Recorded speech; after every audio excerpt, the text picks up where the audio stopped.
Nous avions vu dans une vidéo précédente ce que sont les trois facettes des méthodes. Nous avions vu aussi en quoi consiste l'appel. Nous allons maintenant plus particulièrement nous concentrer sur la notion d'entête. Considérons par exemple l'exemple complet suivant où nous voulions calculer une moyenne entre deux nombres. L'entête de la méthode moyenne est cette ligne qui se trouve ici. Toute méthode est donc caractérisée par un entête, c'est-à-dire la spécification de son nom, l'ensemble des paramètres que la méthode doit recevoir du reste du programme pour fonctionner et le type de la valeur de retour que la méthode va renvoyer au reste du programme. La syntaxe de déclaration d'un entête est donc la suivante. On commence par le type de valeur de retour de la méthode, suivi ici du nom que l'on a choisi, puis, entre parenthèses rondes, la liste éventuellement vide des paramètres que la méthode doit recevoir du reste du programme pour fonctionner. Au niveau de ce cours, on ajoutera encore devant cette entête le mot-clé statique, ici à cet endroit devant le type de retour. Ceci est spécifique à ce cours d'introduction, mais deviendra une exception et sera expliqué dans le cours Programmation orientée objet.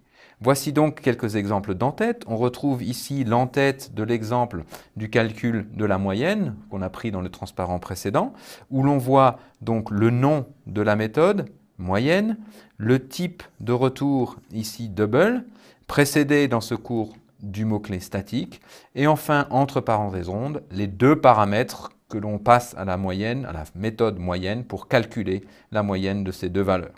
Un autre exemple, ici, avec une méthode qui ne prend pas d'argument, ici, où l'on passe simplement la liste vide comme paramètre pour indiquer que la méthode ici qui tirerait un nombre au hasard n'a pas besoin de recevoir d'informations du reste du programme pour fonctionner. Quelques conseils maintenant de bonne pratique concernant l'écriture des entêtes de vos méthodes. Tout d'abord, choisissez des noms pertinents, des noms qui soient évocateurs de ce que va faire la méthode. Cela rendra votre code plus clair, plus facilement compréhensible et plus facilement maintenable. Mais cela suppose donc évidemment que la méthode doit ne faire que ce pourquoi elle a été prévue. Elle ne doit pas avoir ce que l'on appelle des effets de bord, c'est-à-dire pas d'effets non désirés. Par exemple, si vous avez une méthode qui calcule la racine carrée d'un nombre, donc qui s'appellerait sqrt, qui prend donc un paramètre x de type double et qui retourne la racine carrée de x sous forme double, vous ne vous attendez pas à ce qu'une telle méthode écrive la valeur sur le terminal, vous envoie des messages d'erreur. Vous n'attendez qu'elle ne fasse qu'une seule chose, c'est qu'elle calcule effectivement cette valeur et la retourne au reste du programme sans polluer ni les sorties, ni faire quoi que ce soit qui ne soit pas voulu, qui ne soit pas donc un effet de bord. Enfin, dernier conseil, commencez toujours par écrire l'entête de votre méthode avant même d'écrire le corps de la méthode. Préoccupez-vous d'abord du quoi, c'est-à-dire le nom, ce que doit recevoir comme paramètre la méthode pour fonctionner, qu'est-ce qu'elle doit retourner au reste du programme, avant de vous préoccuper du comment, c'est-à-dire le détail du corps de la méthode.